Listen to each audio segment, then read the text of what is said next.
Boa noite, estamos ao vivo aqui da página do Movimento Brasil Laico e essa é mais uma live de candidatos à vereança que defendem um Estado laico, né?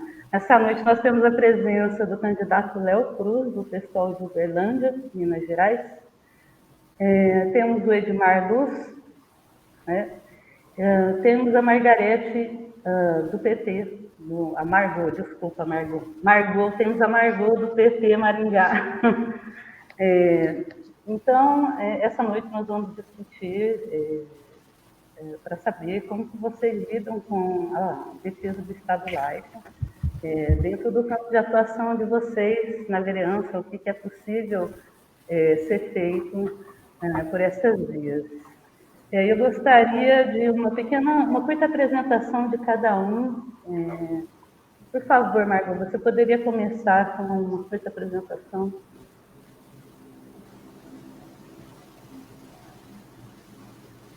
Bom, eu sou a Margot Jung, moro em Maringá, no Paraná, nasci aqui, tenho 53 anos, trabalho na Universidade Estadual de Maringá há 34 anos, sou secretária estadual e municipal do PT aqui no Paraná, sou licenciada para candidatura, presido uma associação LGBT aqui de Maringá e, entre outras coisas, nós organizamos a parada aqui em Maringá. Sou conselheira do Conselho da Mulher e essa é a minha terceira candidatura. Eu fui eu fui uma vez candidata a vereadora, essa é a segunda, e uma vez candidata a deputada estadual. E aí estou aqui para discutir, para conversar com vocês sobre esse tema tão importante e necessário, principalmente no momento que nós atravessamos no Brasil de domínio das bancadas cristãs. Então, estamos aqui para debater e para conversar sobre esse tema, que é a laicidade do Estado. Muito obrigada pelo convite, obrigada pelo contato de vocês, e boa noite para você, Ana, Léo, Edmar, boa noite para todo mundo que está nos assistindo. Uma boa live para nós. Maravilha. Muito bem. Léo Cruz, por favor, se apresente. Eu queria mandar um salve geral para todos aqueles que estão nos acompanhando nessa noite maravilhosa, para compor esse espaço de debate, de reflexão, para ampliar a esfera da problematização do debate público. Eu sou o Léo Cruz, eu sou professor de Sociologia, formado em Ciências Sociais. Eu atuo no movimento de educação aqui na cidade de Uberlândia e a gente tem construído aí uma candidatura à vereança na cidade para tentar ampliar a experiência de uma democracia radicalizada no sentido da participação popular e, sobretudo, no combate aí nas fake news, nessas notícias que têm circulado aí para a gente construir uma experiência mais sólida e, sobretudo, mais ampla aí. Eu agradeço o convite, Ana, Margot, Edmar, e espero que a gente tenha uma boa live nessa noite aí de segunda-feira.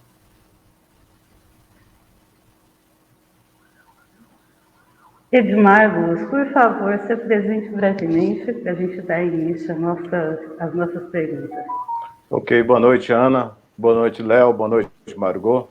Eu sou Edmar Luz, eu sou candidato da Rede em São Paulo. Em 2016, entre 480 mil candidatos a vereador do Brasil, eu fui o único ateu declarado. Quase que entrei para o Guinness.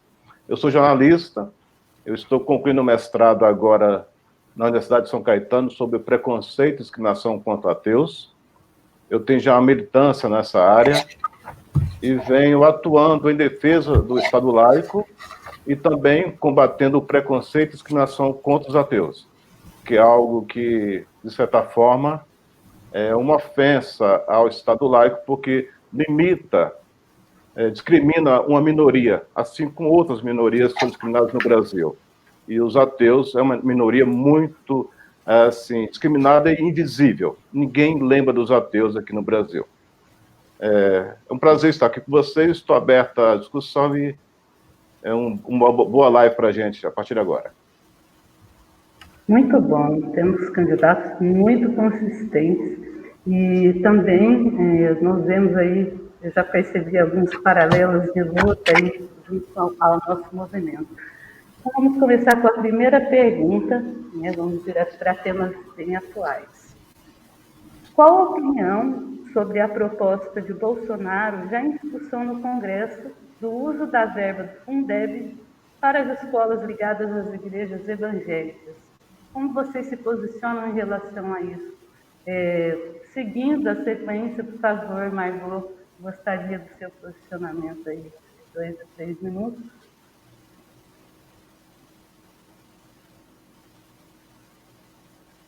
Eu estava querendo não começar. Bom, como tudo que Bolsonaro faz, eu acho essa questão um absurdo, né? Eu acho que o Fundeb ele deve ser usado para educação pública de qualidade gratuita, né? E em especial, não deveria ser usado para escola privada. Ou quando se usado, na verdade, eu não entendo muito bem do Fundeb, de como é feita a distribuição da renda. Mas eu, como servidora pública, eu defendo a escola gratuita de qualidade para toda a população. A educação é função do Estado. É papel do Estado oferecer educação de qualidade para todos os cidadãos, para todos os cidadãos. Então, eu acredito que as escolas evangélicas, que as escolas religiosas de denominação religiosa, elas já têm bastante recurso financeiro para se manter e para prestarem serviço para a população que paga por esses serviços. Então, nós precisamos de investimento na escola pública, na escola laica, que é a educação que educa para a libertação. Então, eu defendo que as escolas particulares, em especial as escolas que pertencem a alguma denominação religiosa, não tenham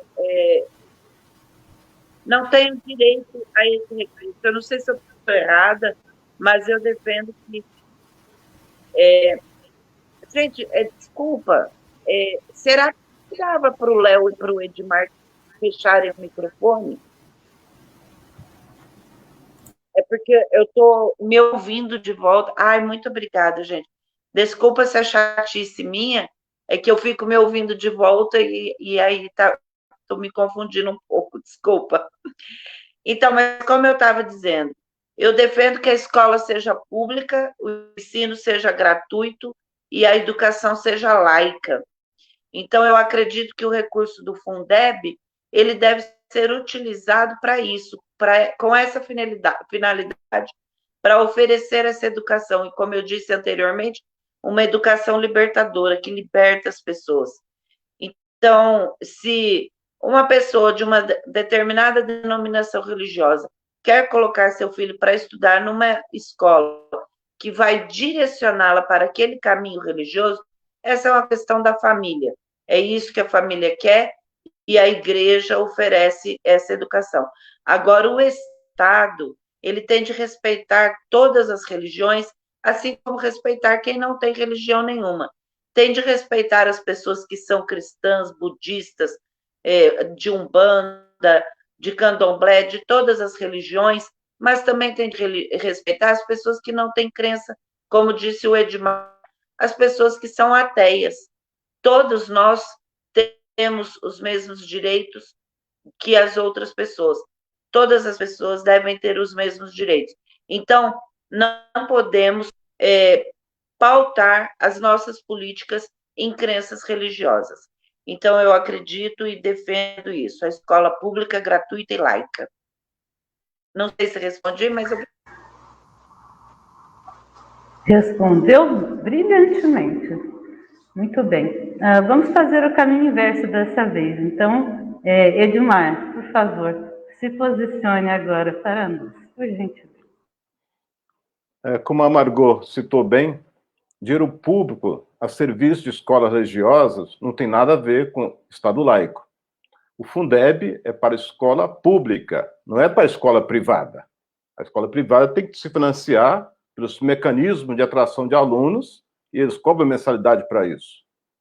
E também é um absurdo o governo destinar uma verba pública para escola religiosa e essa verba pública é do nosso imposto, imposto dos ateus, inclusive. Nós pagamos impostos. Nossos impostos são revertidos para o Fundeb. Esse Fundeb vai para a escola religiosa? Por quê? O que nós temos aí hoje em dia vendo é que os evangélicos, a bancada evangélica é cada vez mais gulosa, ela quer ocupar todos os espaços, quer ter todos os privilégios.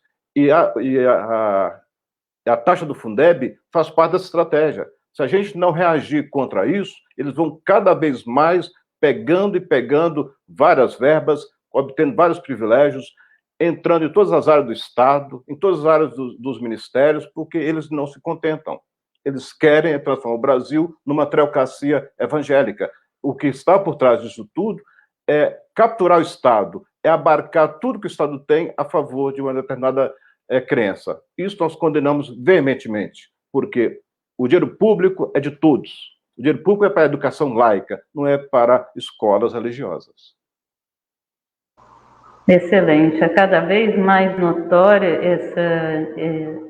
esses ataques invasivos, né, a certos privilégios. Enfim, por favor, Léo, qual o seu pensamento a respeito?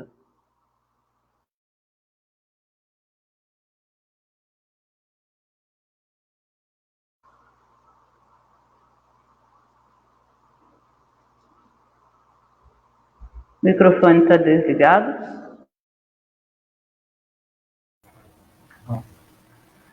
A gente tem que levar em consideração que o Fundeb é um fundo que garante a manutenção das escolas públicas, o pagamento de professores, a manutenção das escolas. E quando a gente direciona aí, que é uma das pautas, 15% do Fundeb para as instituições de filantropia, as instituições religiosas, a gente está desviando a finalidade de um recurso que é público, que garante aí a manutenção da escola para todos os setores sociais, e a gente tem que levar em consideração que em um Estado laico a gente tem que garantir a manutenção da diversidade, né, de vários grupos religiosos, da diversidade humana, pensar nas questões de gêneros, né, ainda mais quando a gente observa um crescente movimento de fundamentalismo religioso que acaba pautando os costumes como um elemento que norteia a nossa sociedade. Pensar na sociedade brasileira, que é uma sociedade diversa, que tem uma multiplicidade de manifestações, as matrizes religiosas africanas, as matrizes do candomblé, umbanda, as outras vertentes que acabam compondo essas diversidades, isso acaba ferindo, né? Como foi colocado pelo Ademar e pela professora Margot, o Fundeb, ele tem que garantir uma educação livre de qualquer forma de doutrinação, livre de qualquer forma de mecanismo de manipulação dos padrões culturais, né? É importante que os alunos convivam em um ambiente onde existe a diversidade para que a gente possa garantir a manutenção da tolerância, para que a gente possa construir um espaço democrático onde as pessoas consigam compreender os costumes, os hábitos, as outras religiões, sem que isso seja algum tipo de impedimento que acaba ferindo, né, essa questão da manifestação. Então, nesse sentido, nós somos contra, né, essa questão do financiamento, ou seja, remanejar parte do fundo do Fundeb para que seja garantido aí os recursos para as instituições filantrópicas, para as instituições religiosas que acabam reforçando ainda mais o seu caráter confessional, o seu caráter de elemento de fortalecimento de um costume que não leva em consideração a diversidade da nossa sociedade brasileira. Exatamente. Pois é. Então, pensando um pouco mais a fundo, né, nessa situação onde a gente percebe um crescimento, né, uma escalada, né, no número de religiosos envolvidos nos mais altos cargos de poder, isso aumenta, né, parece que a cada eleição parece que tem mais. E aí a gente se confronta com esse momento, né? De acordo com uma pesquisa divulgada recentemente pela revista Exame, candidaturas evangélicas subiram em torno de 32%. É um aumento muito expressivo. Na opinião pessoal, individual de vocês, isso representa algum tipo de ameaça, ainda que indireta, à laicidade? E por quê? Quem gostaria de começar? Pode ser, Margot? Posso começar? Margot? Por favor. Não, o Edmar se ofereceu, pode começar, Edmar, fica à vontade. Obrigado, Margot. Quanto a essa questão do aumento das candidaturas de religiosos, eu não sou contra, não. Eu acho que os religiosos têm direito de se candidatar, assim como os bombeiros, os militares, os artistas, os sindicalistas. Eu acho que isso aí não é um problema. O problema é se formar numa bancada evangélica com propostas, com pautas que vão contra a diversidade, que vão contra o Estado laico. Porque se candidatar é um direito natural, todo mundo se candidatar. Quanto a isso, não.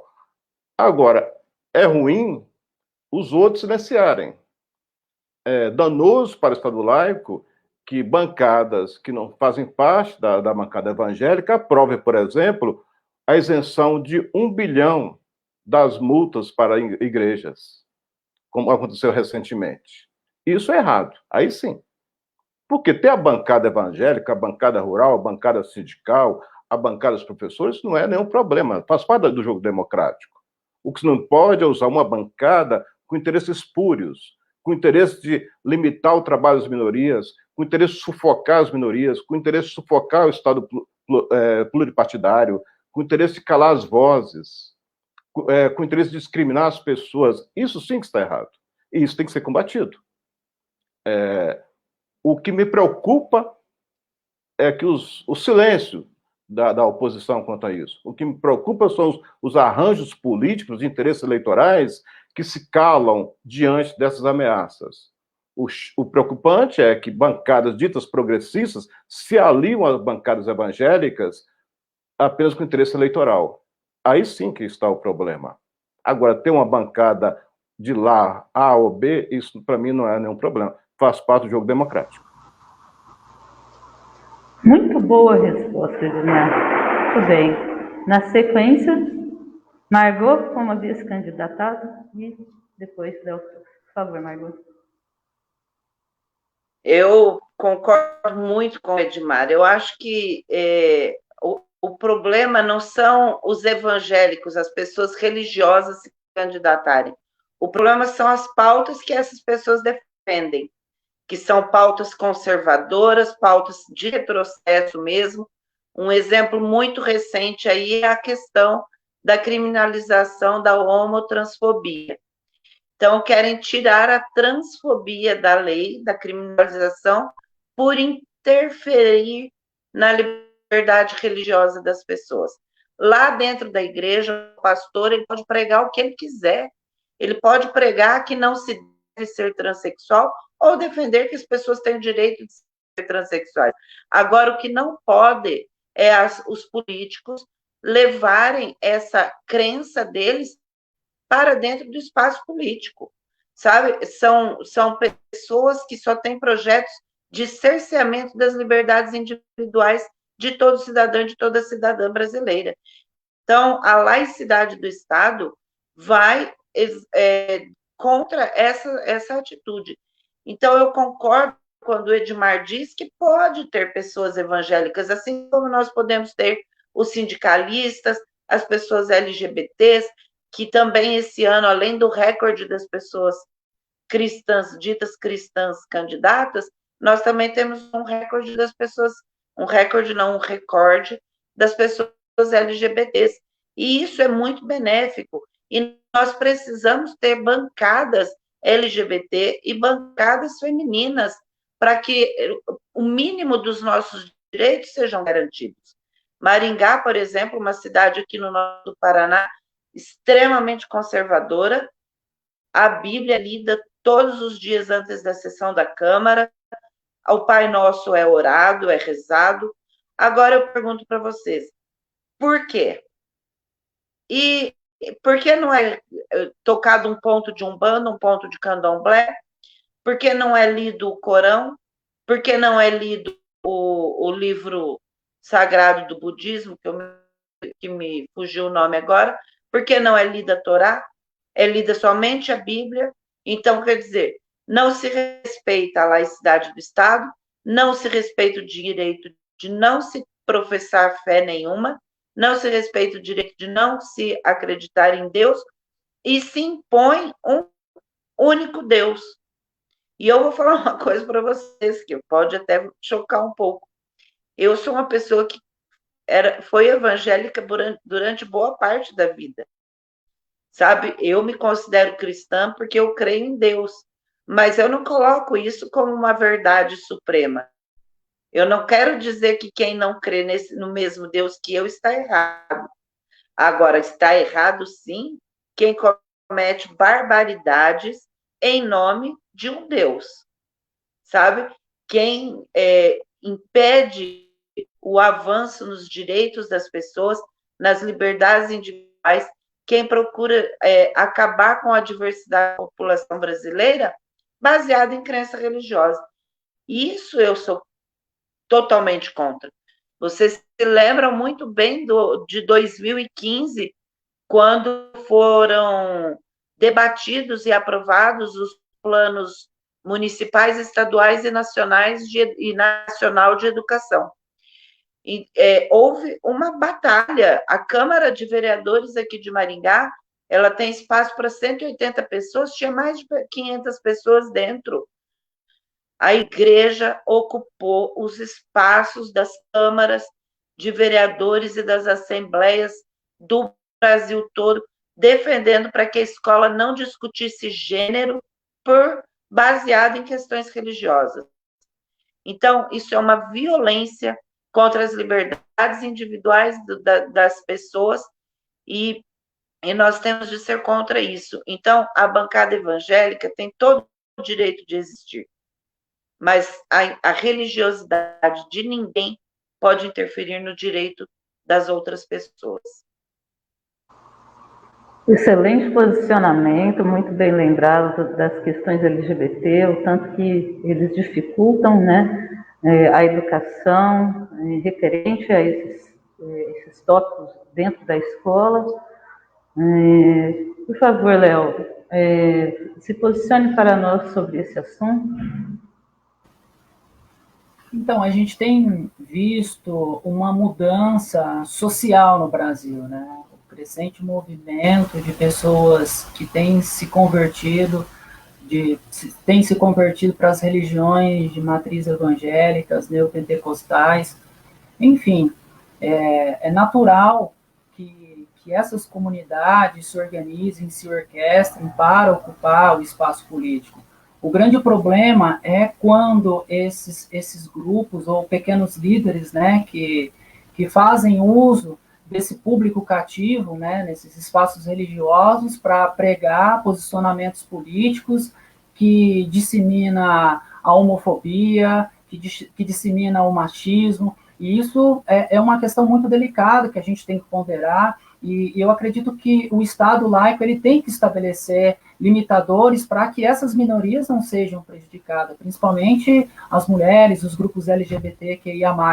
Para você ter uma ideia, aqui em Uberlândia, os próprios vereadores orquestraram, né, no sentido de retirar o debate de gênero nas escolas. E quando a gente olha as estatísticas de violência doméstica, de violência contra as mulheres, de violência contra a população LGBTQIA+, a gente percebe que todo esse movimento é um movimento de retrocesso que aprofunda mais o caráter de separação no espaço social. Isso não é saudável para uma democracia. Eu acredito que a gente constrói um Estado e dentro desse Estado, um dos princípios de negociação é o diálogo, né? Então, quando a gente vê essas falas, né, que tem como intuito garantir privilégios de pequenos grupos em detrimento de doutrinas, em detrimento da fala de Deus como um pressuposto para legitimar essas ações que são violentas, isso acaba se tornando um mal para a sociedade. Todos nós acabamos pagando com isso. Então, no espaço das cidades, nos espaços de decisão, é importante ter esse caráter da diversidade, desde que essa diversidade respeita a pluralidade de manifestações, desde que uma pauta de lei não fira diretamente o bem-estar e as condições de vida dessas populações que têm formas de amar, forma de interagir, forma de se colocar no mundo que muitas vezes vem de choque com esses valores religiosos. Então, é importante a gente problematizar isso e salientar que a sociedade tem que estar organizada, senão a gente acaba caindo em um fosso do fundamentalismo religioso, que tem como princípio a violência escancarada, e a violência é uma forma de silenciamento do debate, ou seja, impedir que o outro fale, impedir que o outro seja ouvido, e acima de tudo, impossibilitar que essa pluralidade cultural, essa diversidade de seres possam ocupar os espaços de decisão e, ao mesmo tempo, reivindicar demandas que vai favorecer e garantir o bem comum. Excelente posicionamento, Léo. Como vocês já falaram sobre as bancadas evangélicas, eu ia fazer uma pergunta a respeito disso, mas como vocês já se expressaram bastante sobre esse assunto, eu vou fazer aqui uma outra pergunta, mas que tem a ver, né, com essa relevância das bancadas. A gente percebe que existe uma ação orquestrada, tanto dentro da Câmara Municipal, no Senado, de pessoas que estão unidas através desse vínculo religioso. Né? Como vocês já se posicionaram a favor da existência de bancadas, ainda que sejam de cunho religioso, eu coloco para vocês a pergunta, se vocês acham interessante formar uma bancada para a defesa do Estado laico com este fim, e como que vocês sugerem que a gente poderia começar a organizar um movimento nesse sentido, para a gente poder também, né, porque se a bancada evangélica vai para o Congresso votar em massa em pautas que são, enfim, muito conservadoras, né, às vezes até e permitem uma certa violência, aí, né, vamos tentar não aprofundar muito, mas pensando nisso, nesse formato bancada, o que vocês acham? Como que a gente poderia iniciar esse movimento? Pensa assim, por exemplo, a Margot já foi candidata a deputada, né? Isso acaba tendo assim, uma influência maior, né? Você consegue se adentrar mais dentro do processo político. Gostaria de saber o que vocês pensam sobre isso. Dessa vez, eu gostaria de começar pelo Léo. Ele ainda não respondeu em primeiro. Por favor, Léo. Ok.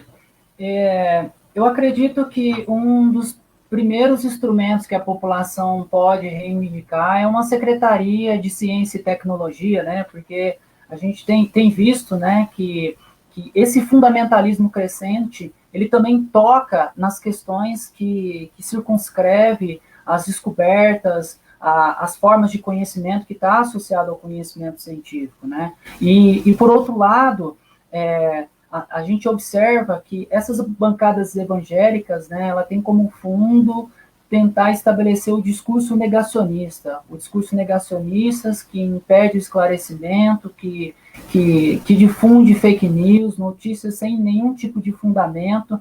E então, a organização da sociedade civil, no sentido de construir secretarias ou comitês, né, que garante a ampliação do debate para que a gente possa produzir aí esferas onde a população possam ter acesso a conhecimentos que garante a manutenção de uma democracia, que garante a produção de conhecimento científico, que garante o esclarecimento das pessoas com relação aos aspectos culturais, à diversidade. Então, nesse sentido, organizar a sociedade nesse sentido, para a gente construir essas pequenas comissões para fortalecer o debate científico é fundamental para que a gente possa afastar o conhecimento religioso. Lembrando que eu falei afastar, não falei separar, porque eu acho que a ciência, ela consegue explicar muitos dos problemas sociais do nosso tempo, né? A religião, ela está no campo do espiritual, ela está no campo da esfera do individual, dessas forças desconhecidas, né?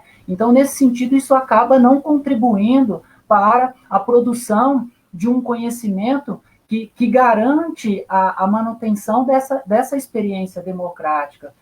Eu vejo, então, na formação de pequenas comissões na sociedade civil, comissões essas que podem fortalecer e encampar aí o surgimento, por exemplo, de pequenas secretarias de ciência, né, que garante a manutenção de desconstrução desses discursos negacionistas que têm como pano de fundo uma narrativa religiosa.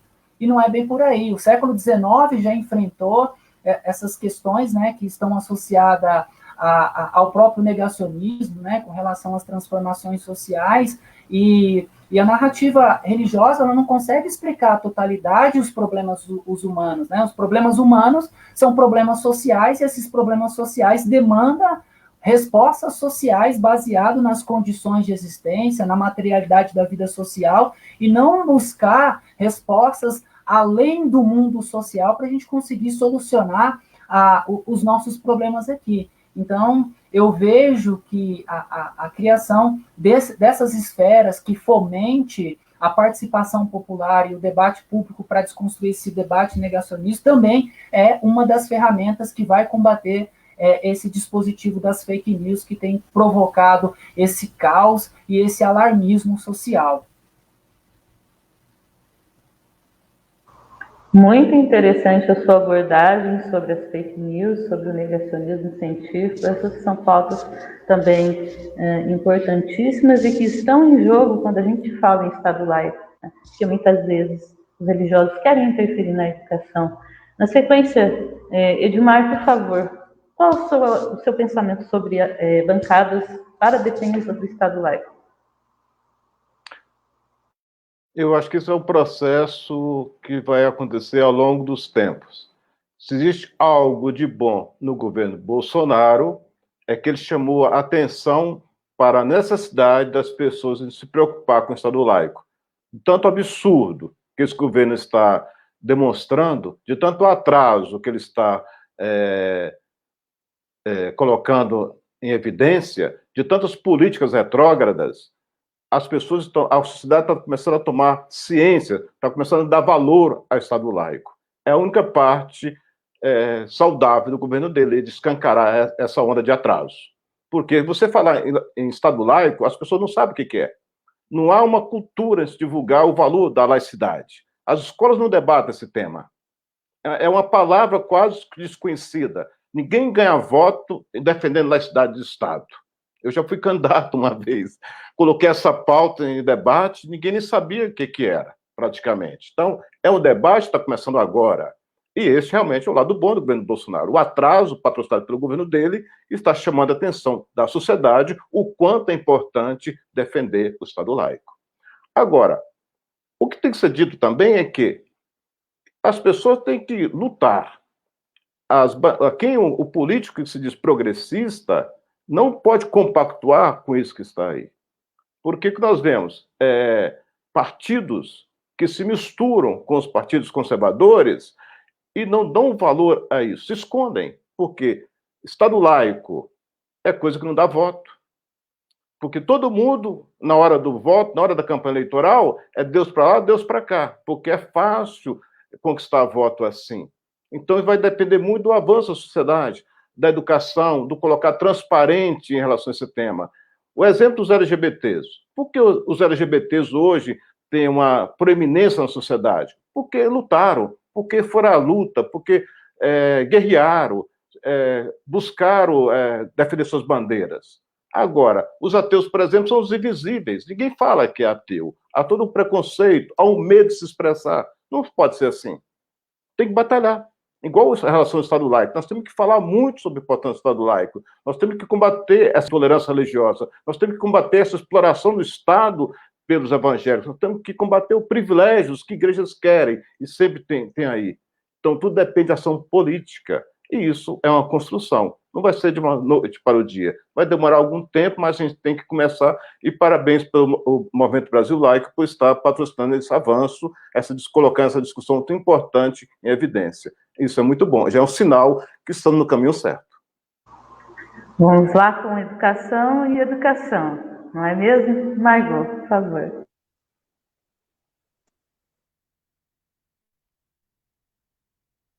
Oi, posso começar? Alô? Oi? Vocês estão me ouvindo? Sim, estamos te ouvindo. Pode começar. Eu parei de ouvir. Então, quando eu dou entrevista, eu faço live com as pessoas, elas costumam me perguntar: Margot, como que a gente pode combater a LGBTfobia? Então, eu falo que todo trabalho começa na base. E qual é a base? É a escola. É pela educação. Eu defendo que a libertação das pessoas está na educação. Eu defendo uma educação libertadora. Então, a base para se conquistar um Brasil de fato laico começa na escola. Então, é um movimento que nós não vamos ver o efeito dele, talvez nenhum de nós quatro estejamos vivos para ver o efeito desse movimento que a gente está defendendo agora. Porque ainda existe muita confusão na cabeça das pessoas sobre o que significa um Estado laico. Já vieram perguntar para mim, porque eu acredito que aqui em Maringá eu sou a única pessoa que colocou em seu plano de trabalho, nas propostas, a defesa do Estado laico, de uma cidade laica. Então, muita gente vem me perguntar, e tem pessoas que falam: nossa, Margot, mas você defende, então, que as pessoas não possam professar religião? Não, pelo contrário. Eu defendo que as pessoas possam professar a religião que bem lhes entenderem, que quiserem. Assim como podem também não professar nenhuma. Então, começar na escola, ensinar para as crianças, assim como a gente precisa ter um debate de gênero na escola, assim como a gente precisa ensinar para as crianças sobre violência, sobre combater a LGBTfobia na escola, como a gente precisa trabalhar esses conteúdos com as crianças, precisamos trabalhar também esse respeito. Porque eu tenho uma lembrança muito ruim da minha infância, que na minha rua tinham umas pessoas que eram, não sei se era um bando ou candomblé, aquele tempo se chamava Tudo de Saravá. E a minha família queria me proibir de brincar com as crianças dessa família. E isso são coisas que ainda acontecem hoje, acontecem muitas violências. Nós vemos aí terreiros sendo destruídos. O pai de santo do Amazonas que foi morto empalado, sabe? Então, é uma violência muito grande contra as religiões de matriz africana. E o Estado laico vai defender essa liberdade religiosa. Então, é isso que as pessoas que formam essas bancadas fundamentalistas e conservadoras não conseguem entender a dimensão disso. Nós não queremos que elas não professem a religião delas.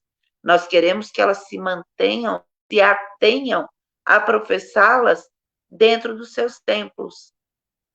E não nas câmaras e nas assembleias. Câmara e assembleia são espaço para discussão política, para a construção de políticas públicas de qualidade para o cidadão e a cidadã brasileira que paga impostos para isso. As políticas públicas são o retorno daquilo que nós investimos no Estado. Então, nós precisamos investir na educação, na base da escola, lá nos anos iniciais, a ensinar esse respeito às religiosidades e à não religiosidade, às crenças e a não crença para as crianças. É assim que nós vamos conquistar o Estado laico, de verdade. Obrigada. Muito interessante esse posicionamento. Realmente, uma disciplina que pudesse explicar a respeito da diversidade religiosa seria outro contexto do que nós temos agora, que há uma tentativa de catequização, né? Enfim, realmente uma ligação direta da religião com digamos assim, a essência da escola, né? Isso, dentro do que nós entendemos por Estado laico, não está correto, né?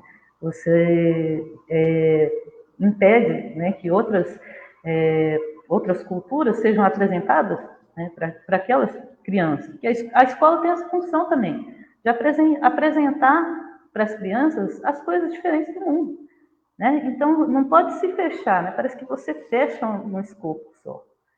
Enfim, seguimos para mais uma pergunta. Na República Federativa do Brasil, as políticas públicas regulatórias, ou seja, as leis, são de competência das câmaras municipais, estaduais e do Congresso Nacional. Elas são muito importantes quando se pretende intervir numa dada realidade. Normalmente, as políticas públicas são pensadas e implementadas a partir de um problema concreto que se pretende resolver.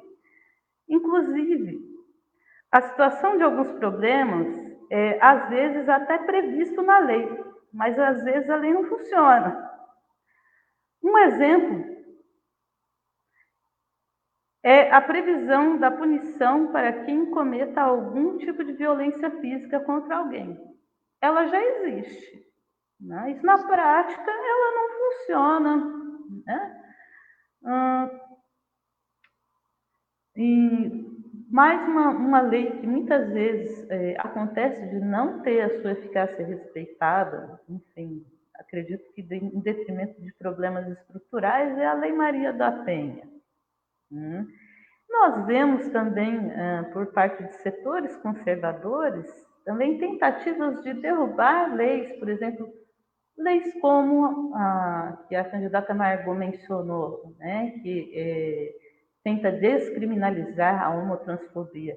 São absurdos e, infelizmente, tem pessoas tentando, né, derrubar essas leis que já estão instituídas. E que tipos de ações seria possível para proteger, para a gente tentar proteger as leis, né, desses ataques? Parece que assim, é até contraditório, a gente tem que ficar protegendo uma lei. Mas, enfim, o que vocês pensam a respeito? Por favor, comece, Margot. Pode ser?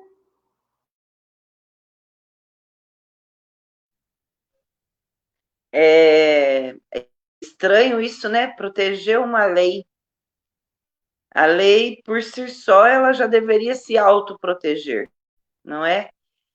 Então, você vê que o Brasil ele é um país que ainda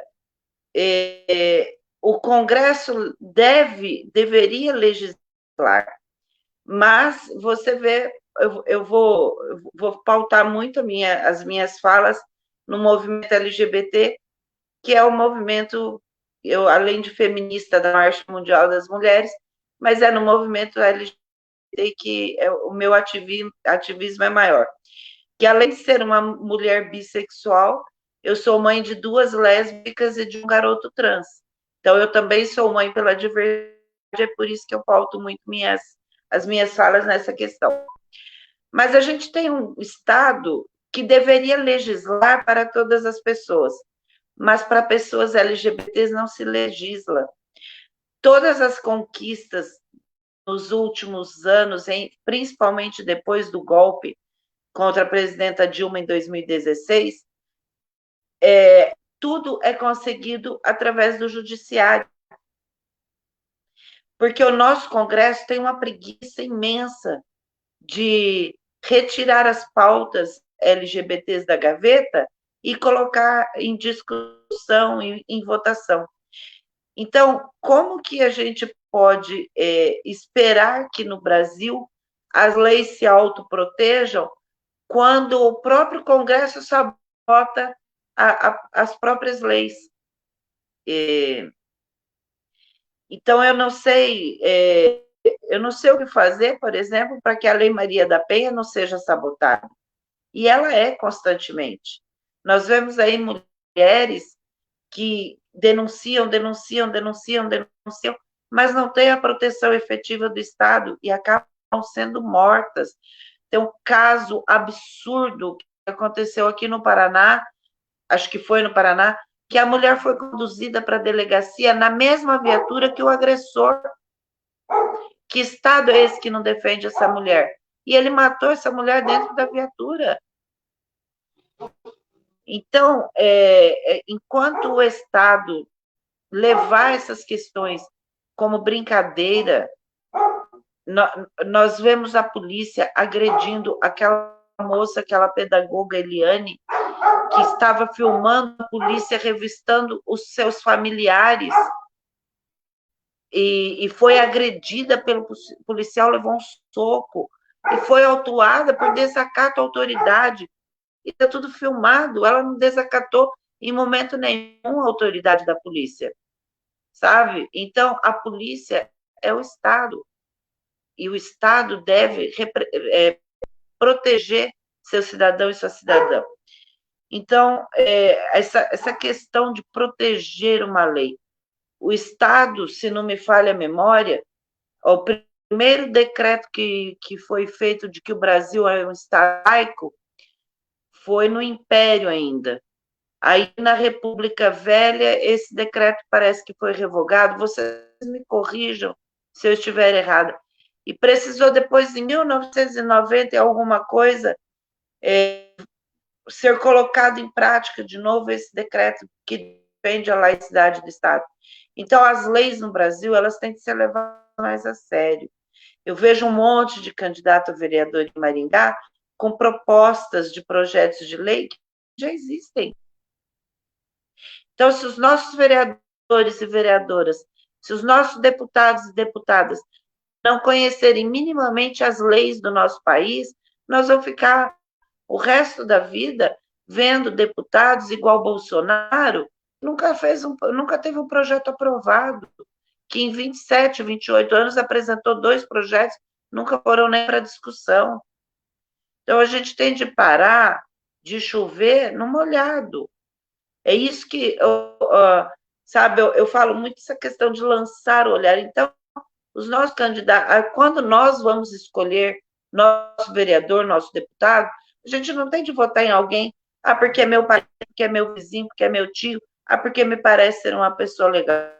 A gente tem de ver o conhecimento político, sabe, o arsenal político que essa pessoa tem. Senão nós vamos continuar votando em flor de lis, sabe, nós vamos continuar votando em Bolsonaro, colocar Bolsonaro na presidência da República, colocar os filhos dele no Senado, na Câmara de Vereadores, na Câmara de Deputados. Então, nós precisamos aprender a ler as propostas dos nossos candidatos e ver, esse candidato está propondo algo que já existe, está propondo uma lei que já existe, mas essa lei está em prática?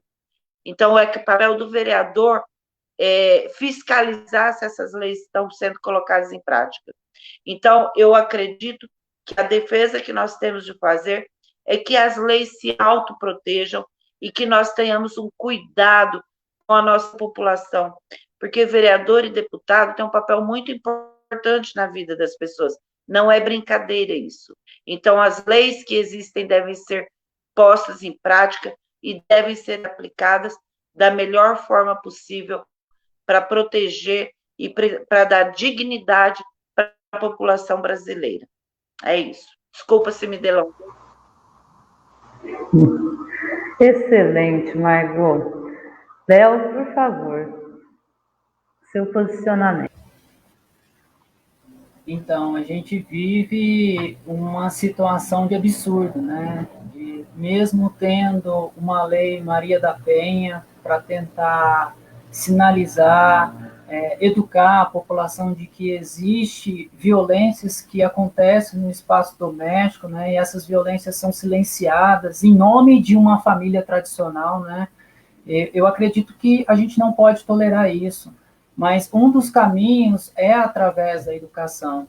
E lembrando que a sociedade brasileira, ela sofre de violência de vários tipos, né? Além da violência doméstica, a violência contra as mulheres, a violência LGBTQIA+, que recai sobre esses grupos, a gente tem que levar em consideração que outras formas de violências estruturais, como a violência contra a população negra, né, que é o racismo escancarado, que tem cada vez mais tomado uma escalada sem proporções, né? A gente olha os dados estatísticos do genocídio da população negra, que é um ponto crucial que as cidades têm que debater, né, além das outras formas de violência, para que a gente possa criar uma outra forma de solidariedade, uma outra forma de possibilidade de experiência democrática.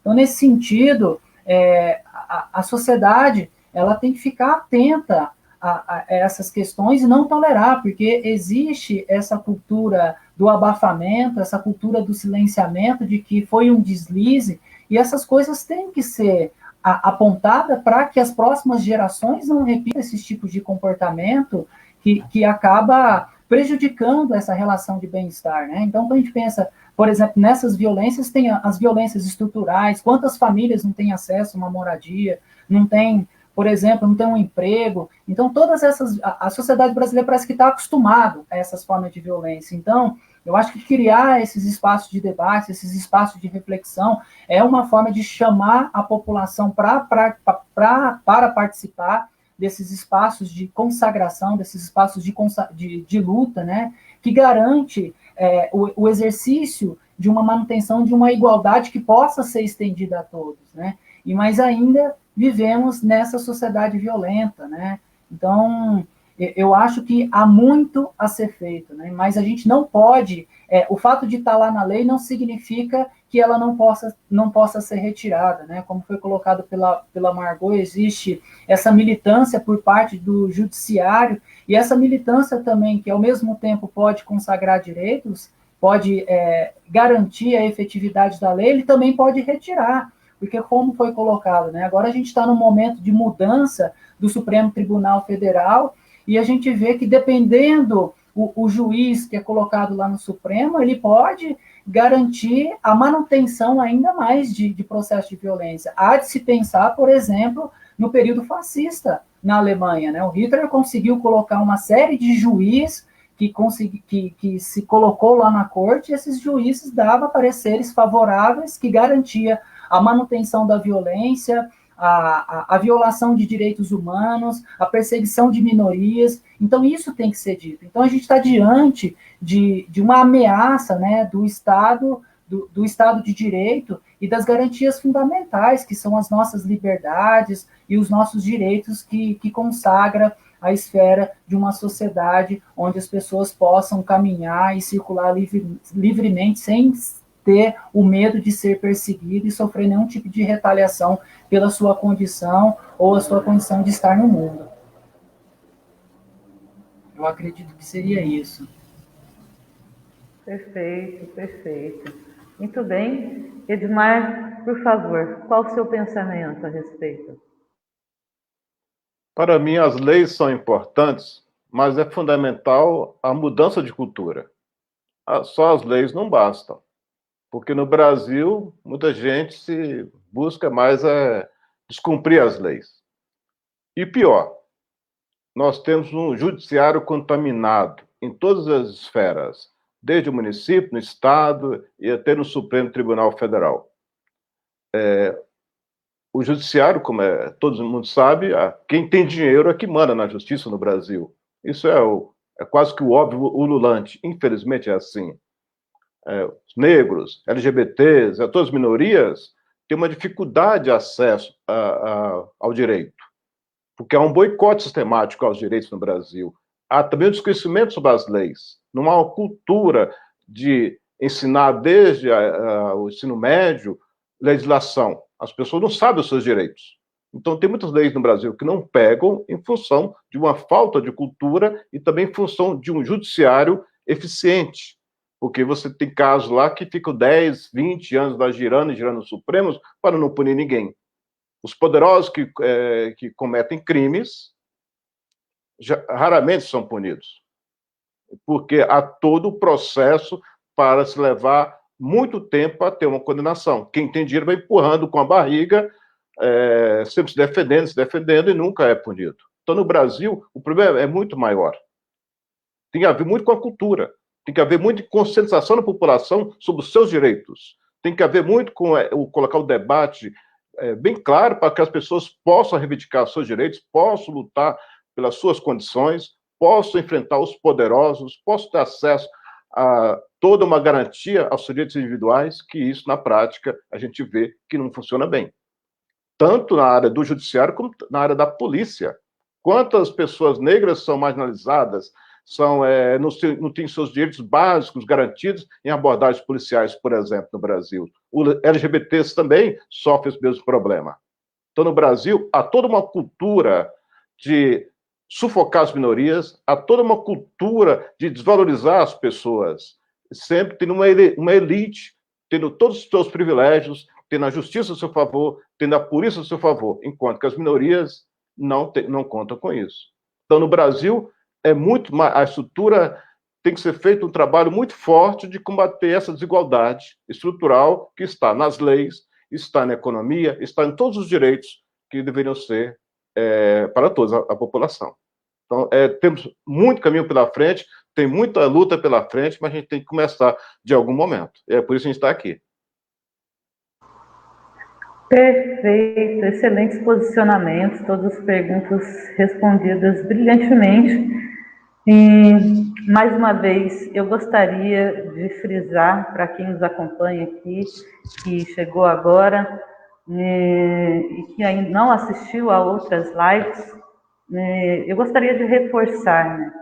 O Movimento Brasil Laico, ele não persegue religiões, ele não persegue religiosos, né? O que nós fazemos é observar se esses religiosos não estão influenciando nos poderes em detrimento de interesses espúrios, né? Infelizmente, nós temos aí uma incidência altíssima, e a gente vê notícias o tempo todo, o dia inteiro para nós.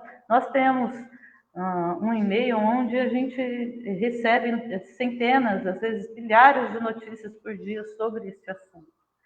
Então, a gente vê que, assim, realmente, o tempo todo existe uma força, enfim, combativa no sentido de tentar abalar, né, essa estrutura do Estado laico que a gente está tentando defender. E o nosso interesse enquanto movimento seria, assim, como movimento nacional, independente dos resultados das eleições agora, né, agora pensando assim, independente das candidaturas, vocês teriam coragem, por exemplo, de se posicionarem, assim, digamos que a gente consegue mais adiante, a gente tem um movimento grande, fazer as movimentações de rua mesmo, tá? Pensando assim, sabe, realmente tomar frente. Vocês teriam este ímpeto, este interesse, assim, respondo brevemente, assim, por favor, comece, Léo.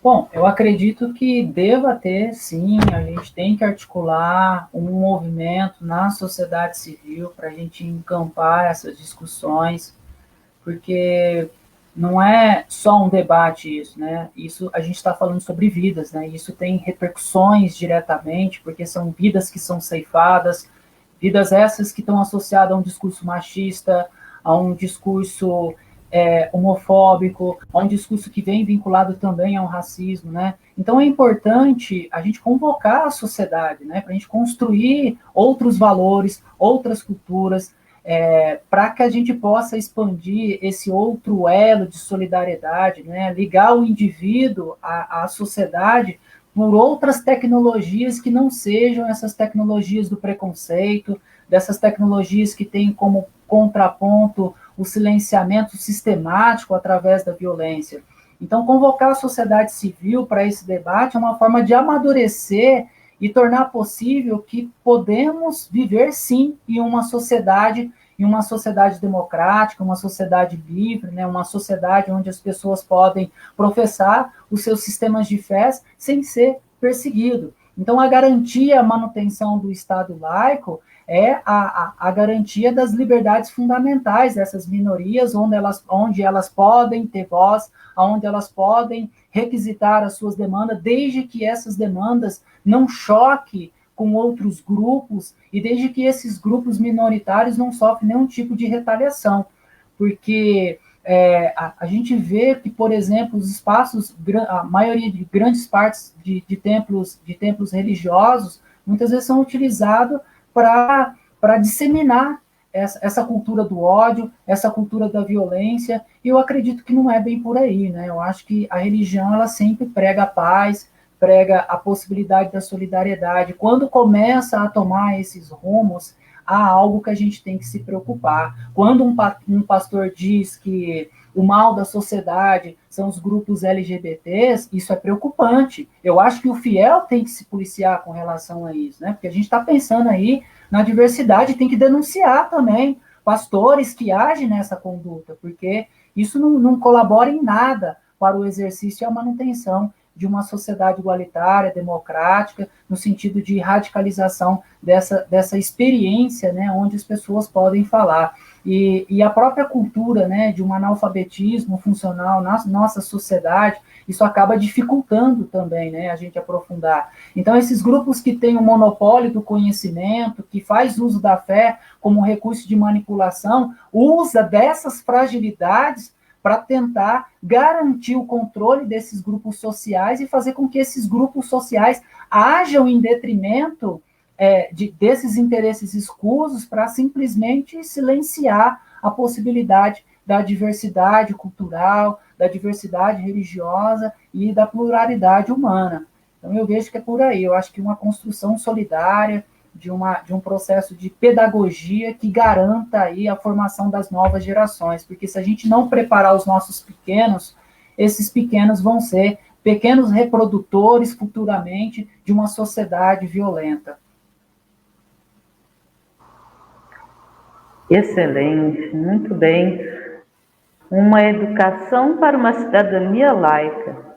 É isso que nós precisamos.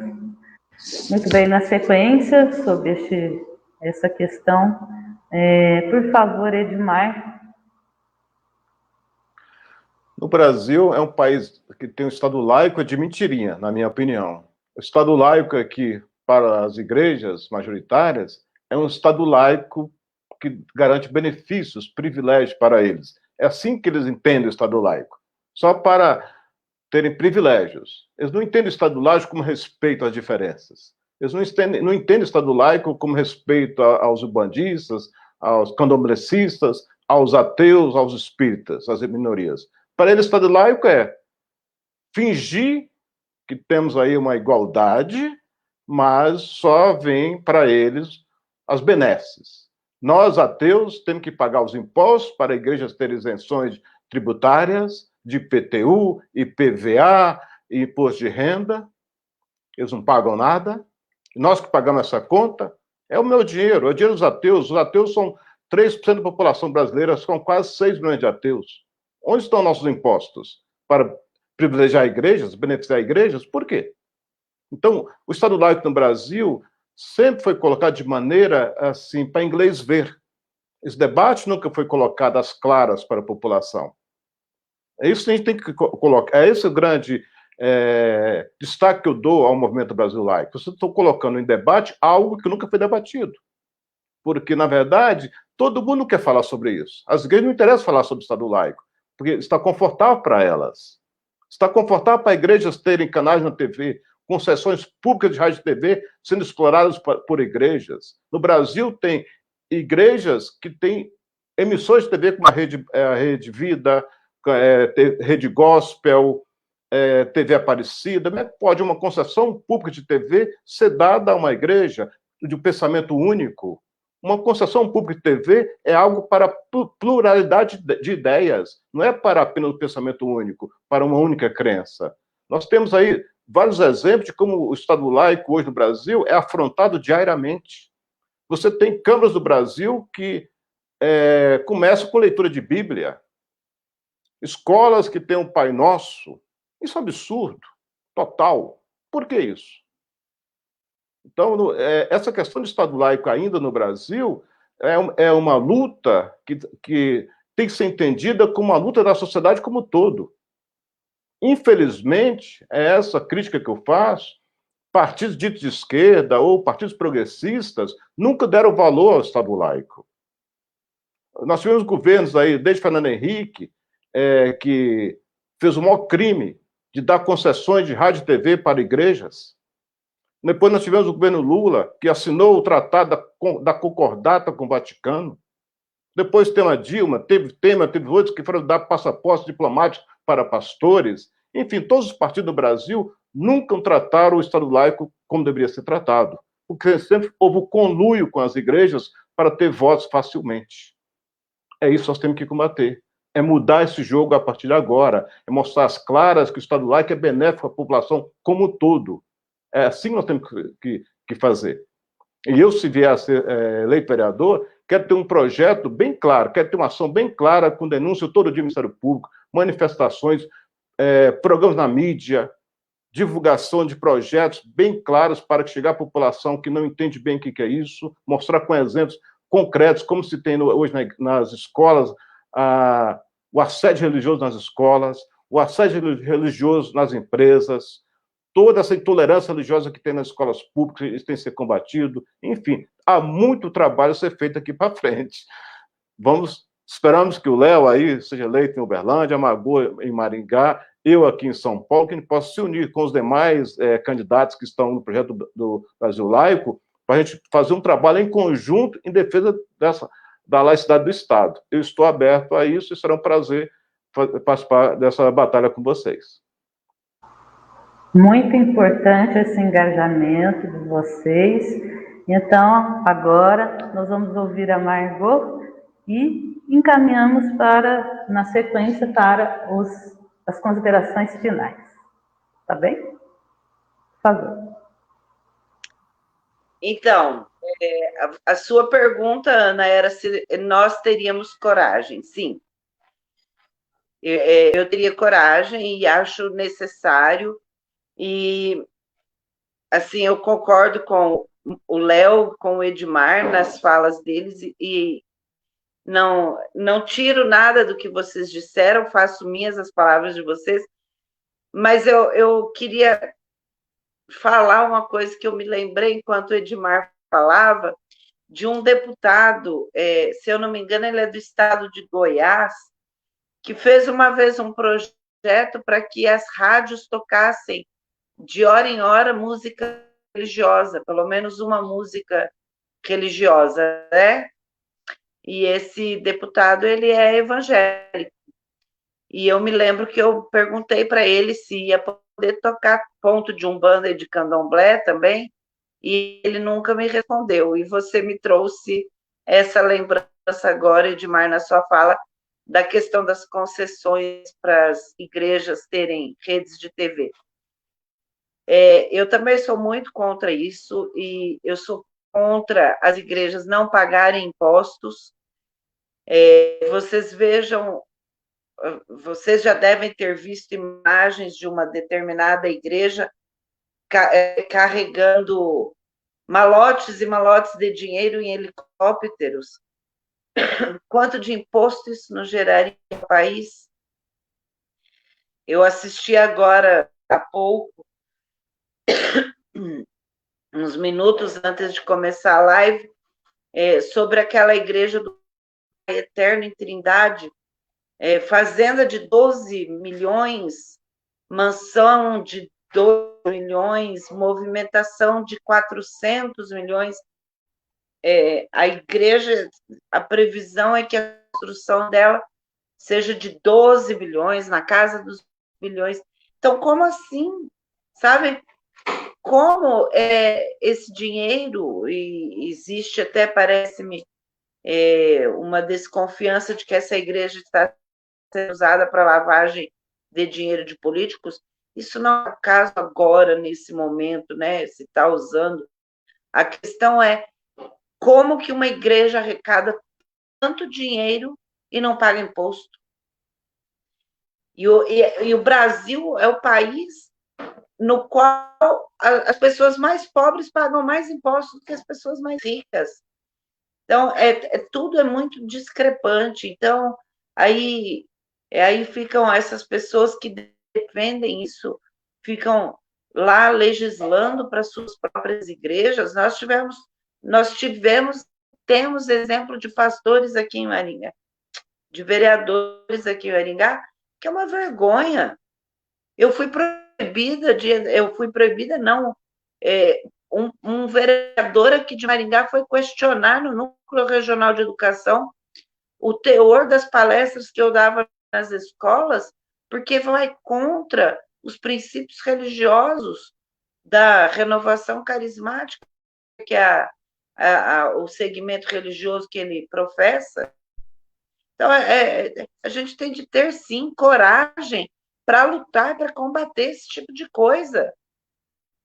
Porque enquanto igreja não pagar imposto, enquanto a gente tiver pastor, padre, freira envolvido em casos de corrupção, a gente tem de, sabe, focar nessas coisas que alguma coisa de muito errado está acontecendo. As pessoas, Bolsonaro legitimou a violência, Bolsonaro legitima todos os dias a corrupção.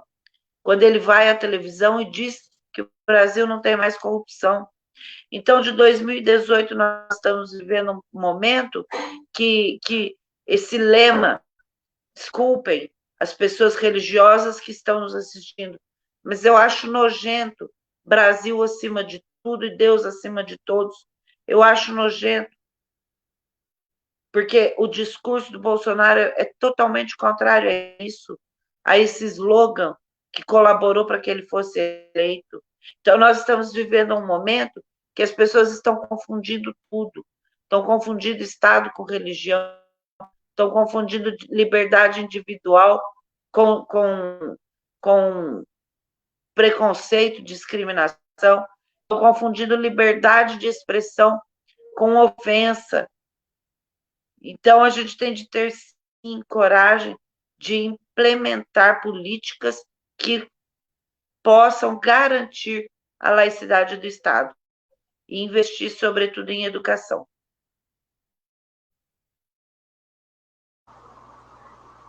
Excelente.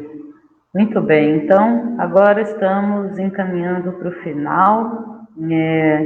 Eu gostaria de a gente refletir, né, sobre esse último questionamento que foi colocado. O quanto de imposto a gente não deixa de arrecadar e investir nas necessidades do povo, né, que fica nas mãos dessas instituições religiosas, né? Me parece muito injusto, né? Parece muito injusto, e é contra esse tipo de coisa, perdão de dívidas, isenção de impostos. Essas coisas são absurdas, né? E, enfim, dentro do nosso movimento, essas são pautas que são muito importantes. Então, encaminhando para o final, eu gostaria das considerações finais, rapidamente, e nós podemos encerrar por hoje. Eu gostaria de lembrar quem está nos assistindo até agora para curtir a nossa página, e segunda-feira que vem nós temos mais uma live de candidatos para o Estado laico. Muito bem, considerações finais, eu gostaria de começar com Edmar Luz, por favor. Em meu lugar, eu quero agradecer o convite para participar dessa live. Obrigado ao Léo, ao Margot, a Ana e a Paula. Foi um prazer estar com vocês aqui. Eu espero que nós três tenhamos sucesso nas urnas. Desejo muitos votos para todos nós Eu sou de São Paulo, sou da rede, eu sou talvez o único ateu declarado da política, que tem essa bandeira de combater a discriminação contra os ateus e também a defesa do Estado laico. A gente atua de maneira muito clara em relação a isso. E esperamos que daqui para frente o Brasil possa tomar um pouco mais de consciência da importância desse tema. Acho que todos nós entendemos que laicidade do Estado significa liberdade, significa pluralidade, diversidade, é o básico da democracia. E nós não podemos abrir mão desse princípio. É um princípio que faz parte, desde todo o processo de crescimento, de avanço da humanidade, a igualdade, a liberdade está em primeiro lugar. Então, eu agradeço muito a vocês aí, espero que os ateus que estejam me assistindo, que engajem na campanha, que os ateus possam se mostrar, sair dessa invisibilidade, deixar de ser invisíveis, pôr a cara para bater, é exemplo dos LGBTs que fizeram muito bem, e eu parabenizo a Margot nesse trabalho. Os LGBTs são um exemplo para a atuação política que nós temos que nos espelhar, porque é preciso encarar, é preciso ir à luta. Os benefícios, os direitos não vêm de mão beijada, temos que lutar por eles. Muito obrigado, boa noite a vocês todos. Muito obrigada, Edmar. Por favor, Léo, suas considerações finais. Eu queria agradecer esse espaço de reflexão extremamente rico, a Margot, o Edmar, a Ana, por proporcionar essa experiência para a população, para que a gente possa ampliar ainda mais, né, essas experiências. Acredito que vocês terão grande sucesso aí nas suas candidaturas, ampliando ainda mais o debate, né, com relação ao Estado laico, e eu acredito que a gente tem que lutar, né, como foi colocado pelo Ademar. Quem luta, educa, né, então, a partir desse caminho de luta, a gente começa a criar novas diretrizes, novos caminhos para a gente combater todas as formas de injustiças que apequena as minorias sociais.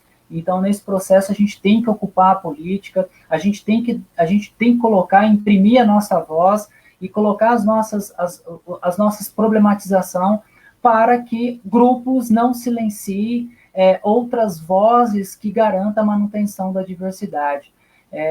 Então, eu fico por aqui, eu agradeço muito e um grande abraço para todos aqueles que estão nos assistindo aí e espero que a gente consiga fazer uma excelente campanha eleitoral, maravilhosa, com muita alegria e muito amor aí, que é isso que a gente está precisando nesse momento tão obscuro e tão terrível, né? Só o amor para a gente combater esse ódio crescente. Excelente, maravilhoso. Margot, suas considerações finais? Eu também agradeço aí a presença, o convite de vocês. Foi um prazer, Ana, Léo e Edmar, conversar com vocês aqui. Aprendi muito. Agradecer a Paula, que ficou aí cuidando para que tudo corra bem. E agradecer a existência do Movimento Brasil Laico, que é de suma importância para a gente conquistar aquilo que a gente quer. O movimento laico, ele é um movimento libertador, ele é libertário, e acho que a nossa defesa é isso, de um Estado laico, livre e com liberdade para todas as pessoas. E eu desejo aí, Léo e Edmar, que vocês sejam eleitos. Eu acho que a gente podia até se pegar aí no Instagram para ter notícias, né, das eleições, do resultado das urnas. Quero que no dia 1º de janeiro nós três estejamos, cada um na nossa Câmara de Vereadores, aí assumindo o nosso cargo, nosso lugar de fala, porque, como eu sempre digo, a gente exerce sempre o lugar de escuta. Está na hora agora da gente ocupar o nosso lugar de fala. E esse vai ser o nosso lugar de fala, a Câmara de Vereadores, para a gente falar sobre negritude, sobre liberdade de ser ateu, sobre laicidade do Estado, sobre pessoas LGBTs E é isso que eu desejo para nós três.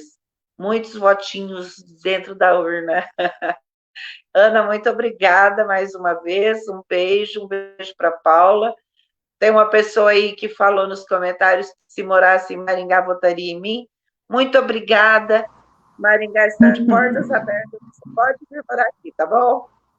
Beijo, gente. Obrigada a todo mundo. Muito bom. Muito bom. Muito bem, então, nós do Movimento Brasil Laico hoje ficamos por aqui e eu gostaria de lembrar, então, para você seguir as nossas redes sociais, Instagram, Facebook, e lembrar que tanto essa quanto as outras lives, elas estão armazenadas na página e você pode acessar, às vezes você não viu.